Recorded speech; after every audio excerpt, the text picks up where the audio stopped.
เป็นหนุ่มปากเซ่หนึ่งมือพี่น้องหล่อก็สาวหน่อยเนาะมือนี้บรรยากาศดีหลังจากที่ว่าฝนตกเรียกพี่น้องทุกคนเห็นยังบ่คอยใส่เสื้อเบอร์เอสใส่เสื้อไอเผิงอากอยได้อีเซยไปใส่เดี๋ยวนี้ก่อนอ่ะกูกูลืมเดี๋ยวกูเดียวเขามาขึ้นก็ได้ดีใจไว้มันกับยูทูบเบอร์ยูทูบแบะยูทูบแม่แบบให้จะเรียกมันมาหน้าสุดเนาะกูจีเดียวกับขึ้นบ่ไปทั้งนะทั้งนี้ก็ได้สบายดีพี่น้อง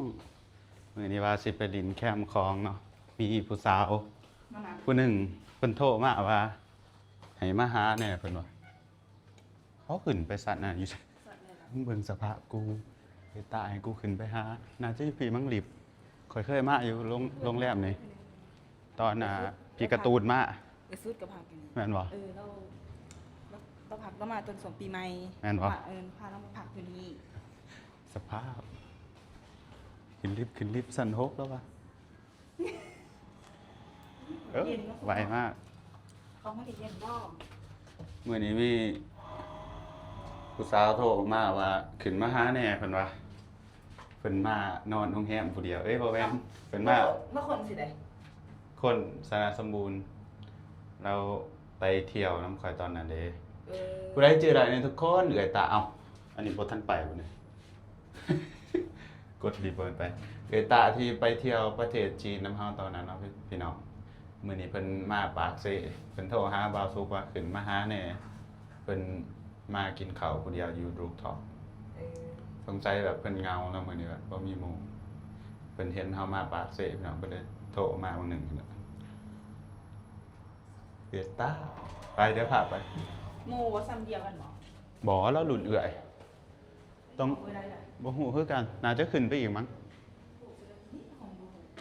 อันเด้รีบจะเปิดให้บริการกินข้าวแม่นกับว่าเนี่ยคิดว่ามันมีอาหารมันเป็นแบบบนกินรูปท็อปแม่นน่าจะใส่ละตรงนี้ละนี่โอ้ยพอเราบอกว่าอายเนาะเบิ่งสภาพคนมาขอสิบ่มาซ้ำแบบเกรงใจโรงแรมเขาตัวเนาะโอ้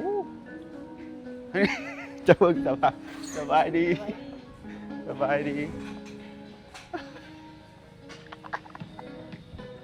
เอตาจะก็เบิ่งนิดติจะให้ข่อยมาได้จังได๋ดิทุกคนเอตาเอิ้นเฮามาเนาะทำอินเฮาสบายดีเป็นจังได๋บ่ได้จำได้แน่เอตาเป็นไดคือได้มานั่งผู้เดียวเจ้าโคจะเข้อยู่นี่อีดีฮะโอ้ยสายสะแกงเนาะทุกคนมื้อนี้เฮาขึ้นมาอยู่ที่รูฟท็อปของโรงแรมแห่งหนึ่งเนาะของเมืองปากเซ่โรงแรมปากเซ่โฮเทลเนาะอันใจกลางเมืองปากเซ่เลยตาโทรมาว่าขึ้นมากินข้าวเป็นหมู่แน่เพิ่นว่าเงาบ่คือโทรหาข่อยข่อยเห็นเจ้าเช็คอินอยู่ปากเซ่เด้ข่อยก็เลยคิดว่าพี่น้องเอ้ยเป็นจังได๋คือมาผู้เดียวมาเบียทุกคนเฮาขึ้นมาในตัวเมืองปากเซ่เนาะผู้ใดเจอได้แน่ตอนเฮาไปเที่ยวจีนนำกันเนาะก็ได้เอตาเนี่ยเนาะพาเที่ยวจีนตอนน่ะก็ได้เพิ่นเป็นไกด์พี่น้องก็ได้หูจักกันมาเลยเนาะตั้งแต่พุ่นแหละตั้งแต่เฮาไปเที่ยวประเทศจีนก็ดนๆได้พอกันเทื่อนึงส่วนหลายพอเพิ่นในงานนั่นบุญบานเนาะ มื้อนี้ขึ้นมาให้โซเถอะเอ้ยมื้อกินอันนั้นค็อกเทล แล้วแต่อารมณ์บ่อารมณ์ไหนมื้อนี้ผัวบ่ฮักบ่ผิดกับผัวบ่เกิดข่อยโสดเด้อทุกคนปิตะสีพันดวงมีอีไร FC ข่อยแอดไปหาเพิ่นมีบ่ตา 3-4 คนแม่นบ่แซ่บบ่อีไรฮับข่อยแน่เซาตาข่อยเห็นเจ้าในคลิปบ่ซุกแม่นบ่ทุกคนอันนี้เป็นโรงแรมที่แบบว่าวิวดีเนาะย่างขอบ่ทันได้ขึ้นมารูปท็อปจักเทื่อแต่ว่าเคยมาอยู่ตอนนั้นพี่การ์ตูนนำมาเนาะจากแต่ไทยเราจองโรงแรมอยู่นี้เคยมาแต่พักอยู่ห้องเคยมาแต่ห้องบ่เคยขึ้นมานี่ก็เคยคือกันก็เห็นอยู่ว่าเขาเจ้าว่าเขาลงว่ามันเป็นบรรยากาศวิวดีเอ้ยน้องบ่มีเงิน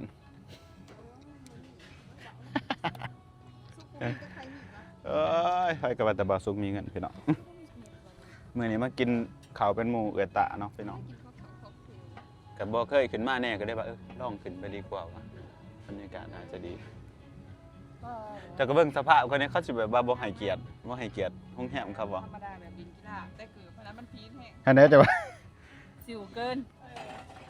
ถ้ามีว่าสุกว่าสิไปย่างแคมป์ของพี่น้องขออภัยเด้อสำหรับสุดที่บ่เหมาะสมปานใดเนาะบ่าวสุกกะ บางทีว่าสิพากันไปย่างออกกำลังกาย แม่นแต่มิดคิดว่าสิไปย่างออกกำลังกายแต่ว่าเอยตะเพิ่นโทรมาหั้นนะก็เห็นเพิ่นอยู่ผู้เดียวก็เลยแบบว่าอันเพิ่นย่านเพิ่นเหงาหั้นนะเฮาก็อันนี้ก็เลยว่าอยู่ไกลๆก็ขึ้นมาเล่นน้ำเพิ่นก่อนนะพี่น้องสภาพบ่าวสุกขออภัยทางโรงแรมหลายๆเด้อบรรยากาศเมืองปากเซนะครับทุกคนนายถ่ายรูปให้หน่อยสิ นานเพราะว่าเดี๋ยวนะ วิวงามอยู่บ่ แล้วขอถ่ายวิดีโอกันแป๊บหนึง อันนี้เป็นบรรยากาศภายในโรงแรมเนาะพี่น้องเป็นรูปท็อปสไตล์แบบคนยุโรปมาเนาะคนลาวก็สามารถขึ้นมาได้มากินข้าวกับลูกกับหลานกับผัวกับเมียกับกิ๊กกับสู่ก็ได้เนาะพี่น้องแล้วแต่เนาะก็งามอยู่เนาะอันนี้เนาะเป็ดตาแล้วเฒ่าแล้วพี่น้อง45 ปีโหตาตีโอ้ยคนตื่นมา ให้คุณบอก อันนี้มันงี้บางหนึ่งนี่คนตื่นมาคอยสั่งผัดกะเพราอันนั้นเบอร์เกอร์ผัดกะเพราเนื้อเบอร์เกอร์ทุกคนอันนี้เป็นบรรยากาศอีกแบบหนึ่งเนาะจะเห็นวิวแม่น้ำคลองอยู่หันพี่น้องจะอยู่ใจกลางตัวเมืองเลยโรงแรมตัวนี้อันนี้จะเป็นตลาดโอท็อปเนาะพี่น้องตลาดโอท็อปของเมืองปากเซเป็นห่างน้อยๆแล้วเนาะห่างสรรพสินค้าซึ่งตรงไหนก็สิเป็นแม่น้ำเซโดนพี่น้องทางเมืองบ้านบาสุกจะไปทางนั้นเนาะแม่น้ำเซโดนจะอยู่ฝั่งนั้นครัวจะอยู่บอนหันแล้วก็โรงแรมจำปาพาเลทจะอยู่อีกมุมหนึ่งเนาะอีกมุมหนึ่งตัวนี้เป็นวัดหลวงธนาคารการค้าเนาะทุกคนจะประมาณนี้บรรยากาศภายในตัวเมืองปากเซค่อยสร้างกันนะไม่กินเบอร์เกอร์ ที่เป็นหมอ ก็ลองซื้อ ไปพี่น้องตาหาแต่เนี่ยค่อยเสียเงินพี่น้องขอยว่าสิบ่ขึ้นมาสาวทับยิดฮะ ไม่ ข้อยเห็นบ่มีเงินอยู่ตาค่อยสิซักหลายแล้วฮะ มองอะไรล่ะ อยู่วันนี้ หนูเป็นยัง หูปอันน่ะหูปลาโลมาหูปลาว่าน52 เฮิร์ตให้ดิอันน้อยถือในบัดนึงเอ้า สิไปซักอยู่ใส่ละ ซักอยู่ห้องนี่แหละให้หมู่มาซักให้หมู่เป็นสั่งซักหลายอันนี้ทุกคนเฮากินจะได้ตาเอาอันนี้ห้องบ่หรือว่าเฮ็ดจังซี่ เอาไว้เสร็จปากก็ได้ก็ว่าไปเสร็จปากเนาะเอาแบบแทนทิชชู่เนาะโอเคเนาะ ราคา นี่เนาะเฮ็ดจังซี่เนาะเฮ็ดจังซี่เนาะ กินไม่หน่อย กี้ อันนี้บ่ให้ออกบ่ บอก สั่งอันนี้ อีหน่อยมึงสั่งยัง เสพเนาะ เอาค็อกเทลบ่มึงกินเบียร์ บ่ ได้ เขาบอกเอาแบบเป็นน้ำแบบหน้าอย่างก็ได้ แล้วก็สั่งมีน้ำมักนาวมีน้ำแอปเปิ้ล เมนู เขาจะเอาไปละ สั่งหมูหมอรถมีเบิร์ดประจั จะ กษ์ กินบ่ได้น้ำมักนาวก็ได้ มีเบิร์ดประจักษ์ บักบัว สั่งหมูมั่ว โอ้ สั่งมั้ย ยังว่าซาบักหน้าอย่าง มี สั่งไหม กวักโลดสี่มื้อขึ้น ข้อเบื้องนี้บ่ได้ สี่มื้อขึ้นน่ะก็ ข้ ได้ อก็ตกหมอนที่โตนขอเฮ็ดสิบ่ได้ ตัวนั้นมันก็เศร้าดอกทิศหนึ่ง ครับ บ่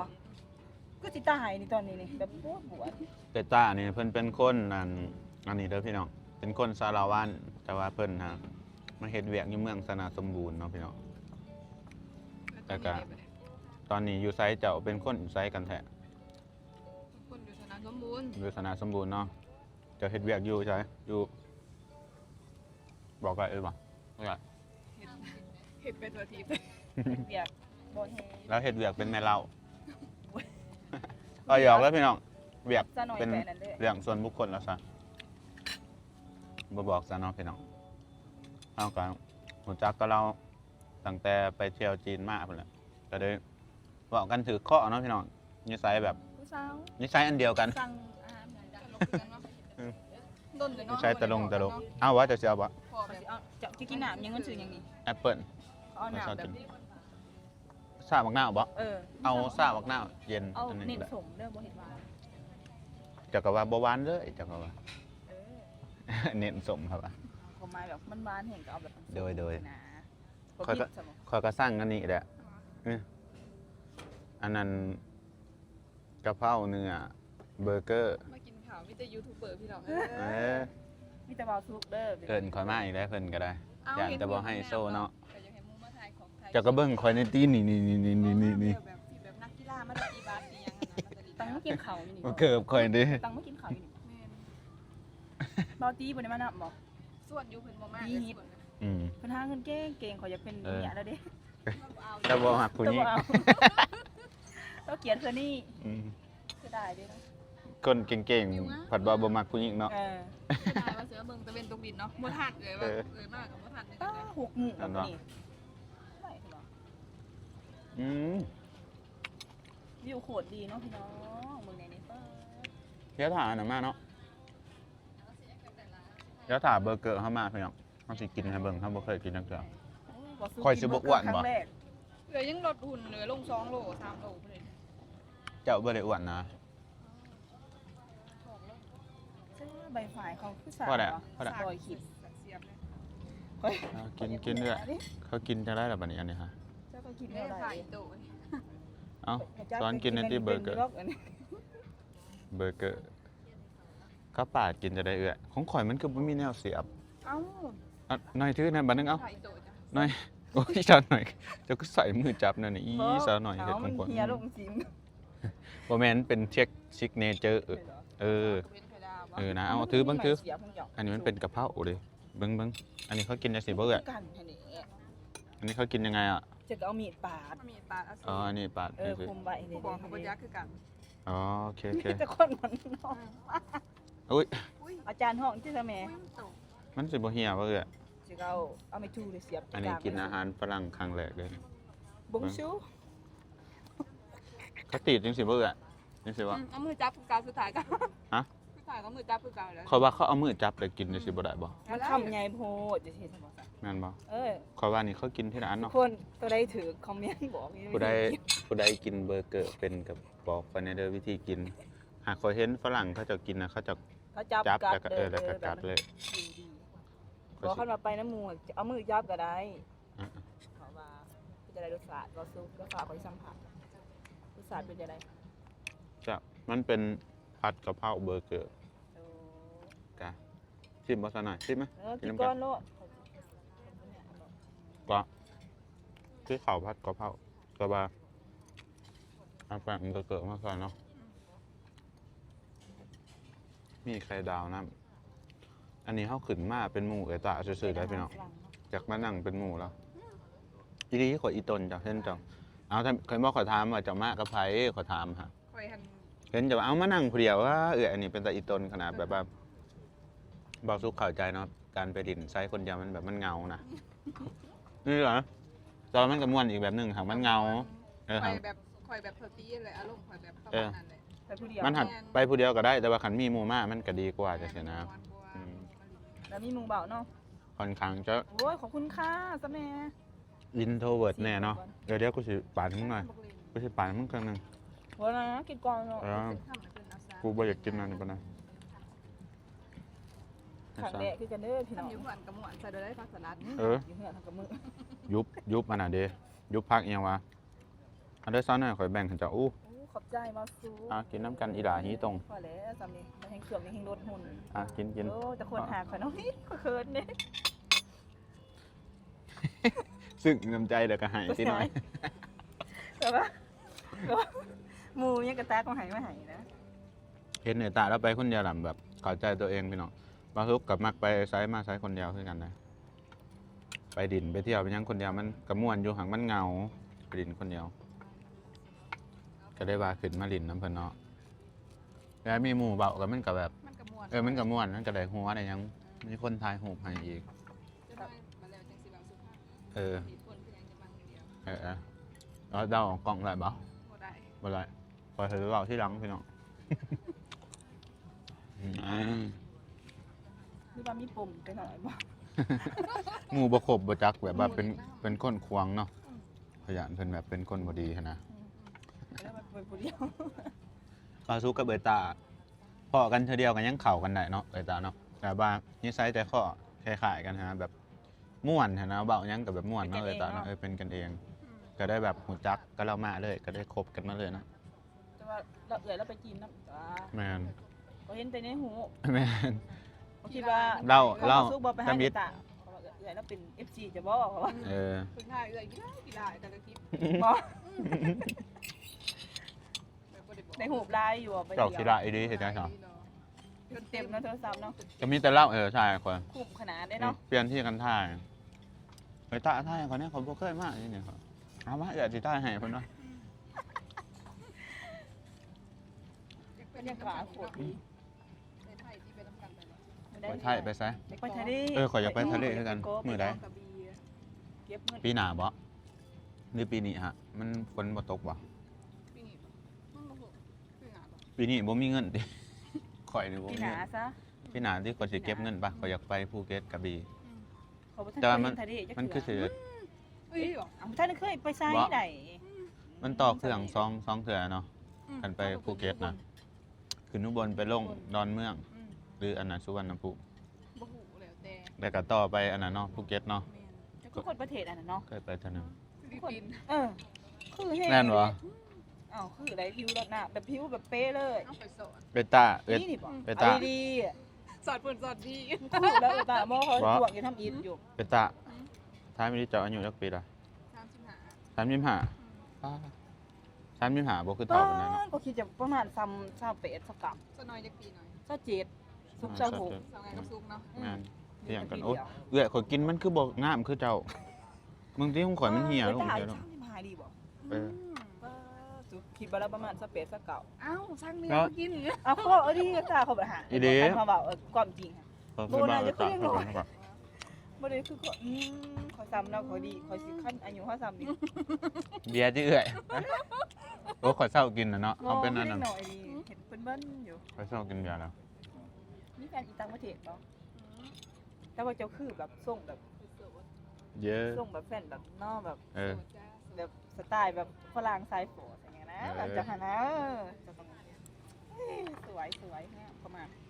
สวยเนาะ แบบธรรมศาสตร์ทุกคนแบบผิวแบบเราโคตรดีด้วย เด็ดสแมนแตนเนาะ แบบ เอื้อย เกินน้ำผึ้งนะผิวสีแท้น้ำผึ้งงามเด้ กูเฮ้ยกับน้ำผึ้ง มันลงแตงตรงยังขนาดแบบธรรม แพ ศา ท สต ย์ด้วย ร์ กันนี่ อืม แพทย์เป็นเพิ่งหัน แทนที่สีขาวอันนี้ เป็นดีจิเขา เออ เป็นดำเนาะ เอายกอ่ะ เอา สร้างหน่อยค่ะ เด้อ ไม่ดี ยินดี เชียร์เย็นนี่แม่งก็เฮ็ดยูทูบคือกัน ก็เฮ็ดมาเสนอเขาได้ค่าขนมเย้ ก็ สองมาลัง แต่ เนาะ มันมีคนที่ตามเฮ็ดไปซื้อ เดี๋ยวก็มีเฮ็ดไปเฮ็ดไป เงินเดือนกับบ่พอ เพื่อกระไดหนึ่ง ใส่บ่ได้ ตาม เงินเดือน เงินเดือนกับเหลือใส่ยังสิมาเฮ็ดอันนี้อยู่ เงิ ไอ้ นเดื สั อน ส 3 ล้านพ่อบอก โอ้ย เจ้าเฮ็ดเพียงยังก็เอิ้นล่ะ แล้วบอกบ่ได้ สอนบอก ซี่เป็นซี่ เป็นบัญชี พอก็เฮียนมันสินะฮะแต่ว่าโต๊ะมันสิ เขาเฮ็ดมันคือคือกัน ก็ออก กินแบบงามดิข้าวหมูปลากันเนาะ อืม กินคืออยู่บ้านนี่จะ กิน บอก อยู่แล้ว ว่า โอ้ยพี่มาถ่ายเอาเอ๋ย ตาก็เลยบ่กล้ากิน กิน เขาสิจิจะบ่ บ่ สู้ แม่นบ่ห้ามกินคำใหญ่ เนาะ ถ้าแบบยังถูกว่าโอ้มึงเนี่ยทายแล้วสิ มันยังมึงนึงวับเลย หมูเหมือนผมใส่เป็นผมติดแก้มมุมซะเลยเฮ็ดที่เบื้องหลังทั้งหน้าแบบหยำงามๆนะเบื้องหลังหมู เอาว่า เอาที่เอ๋ยตาบ่ให้ ว่าแบบให้ทำงานมาทางนั้นก็วับทั้ง เอ นั้น อเอา ใช่เบื้องหน้า เอาจะเฮ็ดแบบหยำแห้งๆเด้อ พระราชาเบิกหลายก่อน แล้วบันนั้นจังทายที่หลังก็ ใช่ ได้ เบื้องหน้าก่อนก็ได้ ทายเบื้องหลังก่อนก็ได้อาจจะกินข้าวไม่ได้แบบ ความที่แบบ เอามือไป หยำแบบแห้งๆเด้อมือบังไว้ อร่อยมาก แห้งๆดิวิวเบิ่งวิวน้ำวบวบวบเอาทั้งหน้าวันนี้เอาทั้งหน้างามๆเลย ข้างหน้าอยากจะกินแบบข้าวน้อยๆแบบ แล้วตอนนี้เห็นอะไรยำแบบธรรมดาเห็นไหม ตอนนี้แค่ ฝ่ายเลยแล้วคืนก่อนยังก็เป็นคอนเทนต์มั้เนาะแต่ละมืออีดีไหนวิกล่องแบบปวดเลยจิมันจังง่าย เอตาแล้วตลกเลยเอตาเห็นไหมแล้วเป็นคนแนวเนี้ยแล้วตลกเลย ใช่แล้ว เอาเลย1 2 3 อร่อยนะแซ่บ คือบ่ เห็ดแบบตักใส่ปากนะมัน ตักใส่ปากแบบ ผ้าละกันยำค่อยๆเอาไม้เด้อ1 2 3 แต่ก็ไปตัดภาพใส่ตัวแห้งๆเนาะ ค่อยๆแบบข้ามน้อยๆยำแล้วก็เนี่ยไปหุ่นที่แบบ ผมว่า ได้เบิ่งเอาไปตัดเอาเอง พ่อยหน่อยเอากินอื้อ กูก็สิบอกมันจะโดนอยู่ตัดคลิปมันยังเนาะ กินมากคือบ่กิน มันสิซีมก็ มันเสียมันเหรอเอา กินอะไรนี่อ้าวโอ้ยขอกินมันเป็น อู้ปกติเขาใส่อันนี้ได้เนาะเบอร์เกอร์เนาะ เดี๋ยวก็ ถ้าบ่ได้ใส่ยังนะกินเลยนะ เนาะเขาลืมโอ้ มันมีบอลอ้าวของเอ๋ย มันมีซอสอันนี้เนาะ เอาใส่ให้กูแน่หน่อยเอาซอสพริกเด้อเปิดหมุนแห้ง บ่ได้มันก็มีพริกไทยโอ้ยดีเป็นมันนอกเลย ๆเปิดมันคือตา อุ้ยใหม่ๆเลยเนาะ ไม่ไหม่สวะเด็กไม่ไหม่จะได้ เพราะเรามันยังไข่เนี่ย ไปดื่มใส่ ใส่บวงเดียงเนาะ เอาน้อยบอก สิว่าจังได๋ก็ยา นายขอลงหน่อยกูนะ มันขอเฮ็ดให้สุก อย่าลงร้ายได้จวดลงหาบ่กินบ่ได้อันไหนน้อยมันสิเฉยกูได้พอแล้วโอ้สต็อปอย่าเมา เบิ่งมันได้ ปิดไว้มันสิตกเอาพอได้ป๊ากูมันก็ตักเอาไหมเอาสิเอาไหมเอาปลาหน่อยเอาอันไหนมันนอกลาย